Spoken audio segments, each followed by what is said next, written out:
Now, welcome back. Dumisang, a very big day. Very little change, though, in local government financial management. But also what was quite concerning is the regression of some municipalities. What stood out for you? Exactly that, the latter part, Masana. Good evening once again. It's quite concerning that we find ourselves in the same picture in the year of 2024, especially in a year where it is a fiscal term that speaks of a new leadership where local government is concerned. Here's what we're talking about, really. Out of 257 municipalities in South Africa, only a third having achieved clean audits, and that's according to the Auditor-General's report on the first full financial year under the control of the new local administrations elected only in 2021, and very little change has been seen in this outcome. And it is despite commitments for improvement. AG Tsakani Maluleke told members of parliament earlier today that 36 municipalities have regressed and that there's been minimal effort made to move out of this category since the end of the previous administration. Meanwhile, 45 municipalities have improved, the majority being in the Western Cape, and AG Maluleke speaks to us now. Thank you so much for your time, Auditor General. It's quite a concerning picture, as you've acknowledged. And how best would you describe the current state of local government finance management, especially because these 36 municipalities have regressed? Could we then say that South Africa is still flirting with an endemic state in this regard? Good evening to you and to your viewers. I'm delighted to be here. The state of local government in terms of financial and performance management is not improving. And that's why we've highlighted the need for urgency in dealing with these issues. And it needs all hands on deck. We've got to make sure that everyone in local government, provincial government and national government, everybody that has specific duties and responsibilities relating to municipalities ought to do their part to ensure that municipalities are built as institutions.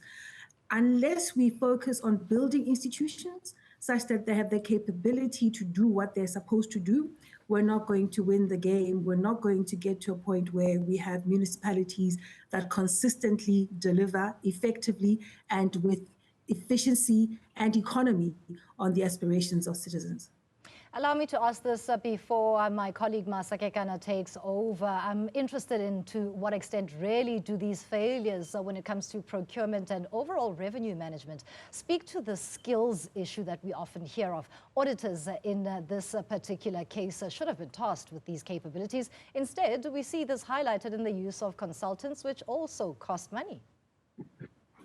Absolutely. And the reliance on consultants, this inappropriate and ongoing reliance on consultants, happens because there isn't enough investment in ensuring that people with the right skills are appointed into the roles that they should occupy, that they are monitored to ensure that they do their work, that they're given space to do their work as professionals, and that indeed the people who supervise them don't interfere in the work that they're supposed to do. When we don't have that happening, where there isn't skill, where there isn't discipline, where there aren't consequences even for poor performance, what then happens is that year after year, consultants are brought on board simply to put financial statements together, and then we do the dance every single year. And the reason we raise this as a concern, not only is it an inefficient way to spend public resources, but it takes away resources that should be used towards building institutional capability to not just put financial statements together, but importantly, to drive the daily and monthly and quarterly disciplines that make for quality information that supports decision-making in a municipality. And what we're seeing is far too many municipalities are not investing in those very basic disciplines that make for a well-run institution. And speaking of the consultants as well, AG, corruption remains a major problem. 54 municipalities awarding tenders worth 161 million to close family members of employees and councillors. Now, this speaks directly to what you were speaking about, the lack of accountability. But how are these people still getting away with it? Well, in a word, it's about the political leadership that is supposed to have the competence and the posture that supports the appointment of people with skills and then holds them accountable for their delivery. If you don't have that type of leadership, especially in the political realm, the councils, right? If you don't have that, they're not going to hire skilled administrators within the institution. And when that doesn't happen, you end up with people operating outside of the rules. And then when they keep getting away with it, there becomes a culture of impunity, a culture where there's too much tolerance for wrongdoing and there isn't enough attention to ensuring that we build the institutional practices on a regular basis. So those matters around contracts being issued outside of what the law provides for, it really is about, yes, skills, but importantly, the culture in those environments. And that culture is set principally by the political leadership. Yeah, and in absence of that strong culture, of a strong political leadership as well, what are we left with? At least for now, we know that the law was amended in 2019, giving you powers of enforcement as the Auditor General. It is yielding some positive results already. You said also when it comes to the responsiveness of some accounting officers and also how they've strengthened controls, said about disciplining employees, which, I mean, we know traditionally and still now is still a big problem. But you also kept emphasizing your role is not to take over the accounting officer or the executive. How have municipalities received your interventions now that, you know, you've got these powers that are enforceable? So we're finding that municipalities, especially the accounting officers, the municipal managers, do respond when we raise what we've called material irregularities. And that's because we keep following up, and also there's a threat that things will become more serious through referrals for public investigations, through remedial action that we can take, but also even through a certificate of debt. So we're finding that they do respond when we keep chasing them. And through us chasing them, we found that where they lost 7 billion rand that we could identify, we were able to get them to safeguard 924 million rand. Now, there's a big gap between resources protected of 924 million rand on the one hand and 7 billion rand lost. And all of that we tie to what the role of the accounting officer ought to be, which is to build systems, processes, disciplines that make for an institution that prevents that leakage, that can detect problems quickly, and that swiftly acts on those problems on a regular basis. If we don't get that right, we'll continue to see leakage, we'll continue to see underperformance and under-delivery, and we'll continue to have weak institutions in this very important sphere of government.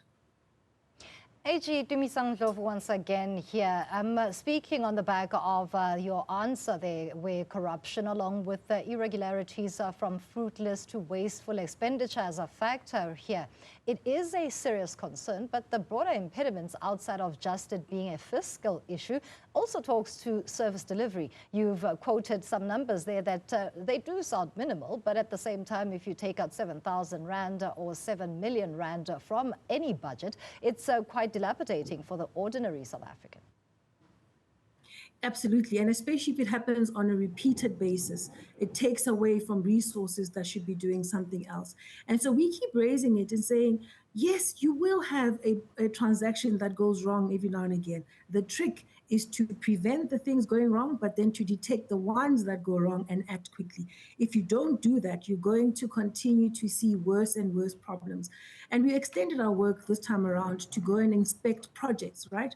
We went to see the link between, let's call it the debits and credits, and what actually happens on the ground. And we found that the same disciplines that should apply to financial management should be applying to managing projects, and we're finding the same weaknesses.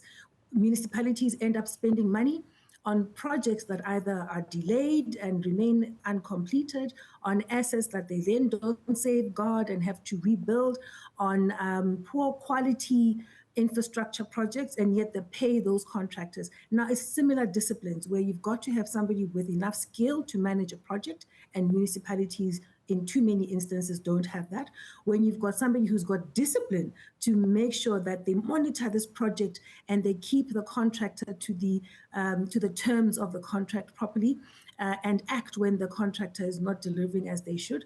If that doesn't happen, then you're going to see leakage. And so we've gone to the ground to highlight these weaknesses so that we can, I think, get people to stop theorizing about the work we do and contextualize it only as debits and credits. The work we do translates into the lived experience of citizens. And we try and help the ones that run municipalities as well as those that oversee them with the critical insight to understand the link between poor management of the debits and credits and poor service delivery. Essentially, it is about those basics and how far really can then geographical zoning be a contributing factor in the financial performance of municipalities. Given the distinction between a rural zoning area as well as urban areas, I asked this in the case of the Western Cape, doing quite well, better than all other municipalities in South Africa. Sure, Dumisang, I think there's still some work to be done to relook at policy matters on demarcation, etc. Our concern is that the lack of proper disciplined management of public resources prevails in metros, in the secondary or intermediate cities, in the district municipalities and the local municipalities. We see the same problems in the bigger municipalities with better geography in terms of the scale, but also location, so they can actually attract and retain higher level skills. We see them struggling with the same basics. So when you look at the Western Cape, what we're seeing there is, yes, the metro has a clean audit. We're also seeing that the other 19 clean audits in the Western Cape are, yes, the smaller municipalities. And the reason that is there is because they've invested in skills, but importantly, in stability. Where there's political leadership that's stable at council level, it often translates into stability at administration level.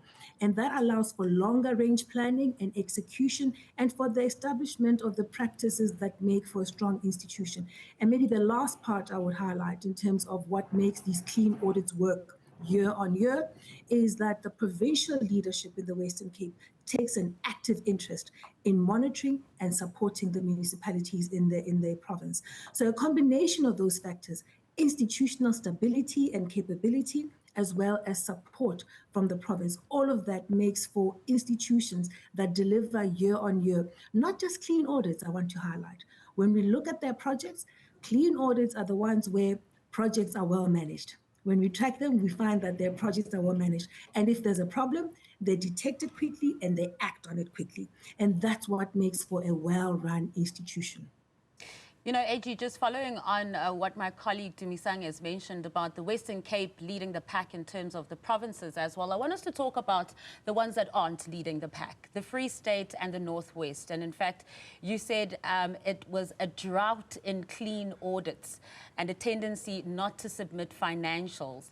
Now, with municipalities that are repeat offenders, what powers do you have to enforce in those cases? And when you do enforce those powers, how does that go? So what we've done is we've used our powers of enforcement by raising a material irregularity where there's no submission of financials or where there's a repeated disclaimer. Because we took the view that, yes, we might not be able to allocate a financial loss in rands and cents, but we can demonstrate that the lack of maintaining proper financial records is harming that institution in that it's not accountable, it's not transparent, and its institutional integrity is being harmed. And the inability or the lack of will to submit financial statements and open themselves up to the level of scrutiny that's required for any institution, that in itself is causing harm. So what we've seen is that a combination of us using our MI powers and following up on actions by accounting officers, as well as influencing the provincial leadership to take ownership of their duty to support municipalities, that has actually translated into some interesting gains. We've seen submissions coming right, especially in the Free State and in the Northwest, and we've seen a number of disclaimers of audit opinions reversing, moving into the qualified zone, and over time they'll move elsewhere. So we're seeing that the fact that we can talk to everybody all the time at local government and provincial government, as well as national government, and the fact that we have these powers have helped to propel the requisite action to get the disclaimers moving in the right direction and to get the submissions right. Of course, what's imperative now is to make sure we don't regress. And that, for us, is an invitation for the leaders in this 7th administration, at provincial and national government, to sustain the energy and the effort and the focus that was shown by the 6th administration, and to also ensure that they build on the gains made, including worrying about the ones with unqualified with findings. And so that's our invitation to the 7th Parliament. And fortunately, you would have heard the President articulating on the key focus areas for his administration, the 7th administration that he leads, and local government features quite prominently. So that's quite encouraging. And the 7th administration, as you're mentioning, AG, has just kicked off. However, in your recommendation, you said it may sound familiar, and that's because the root causes remain the same. How would you describe the political will to change the root causes? Is there a bit of a shifting of the needle in the slightest bit? And I know it is early days, as I'm mentioning, but for instance, in the 7th administration. It's early days for the 7th administration, but certainly the tone that's being set by the leadership is very encouraging. And if they sustain the momentum we're seeing in the provinces, that should assist. However, we do need much more urgent attention to these issues, because as time goes on, these institutions weaken, and therefore their ability to use what are increasingly scarce resources to respond to the growing service delivery demands, that ability can only be built if we strengthen these institutions. So our concern as the Office of the AG that we do need to see greater urgency being applied at the political level to ensure that the leadership of municipalities is competent and ethical. As a parting shot, AG, you mentioned that in some cases, very little effort existed to curb the historic narrative of this grim finance at local government management. And where then can South Africa begin to turn the tide? And a short while ago, I heard you speak of somewhat of a challenge when it comes to reporting. Is that still the case? Well, we're finding that reporting on financial management issues is still a problem. The quality of financials we get when we start our audits is very poor, so it means that the disciplines are not there. But an area that all too often gets ignored is reporting on service delivery. And for too long, municipalities just completely ignore the need to establish proper practices to plan for performance and to report on performance faithfully, so that there can be better decision making, but importantly, better accountability to citizens. So we are highlighting the need for skills to be put in place to deal with performance planning and monitoring and execution, but also the attention to building the key disciplines that would support proper performance management and ultimately performance reporting. AG, thank you so much for your time and your input this evening. That is Auditor-General Tsakani Maluleke talking us through the audit outcomes. They have been described as poor. That's how we wrap it up on the business desk for this evening. It's been a pleasure doing business with you, Masa. It has been a pleasure indeed. Thank you so much, Dumisang.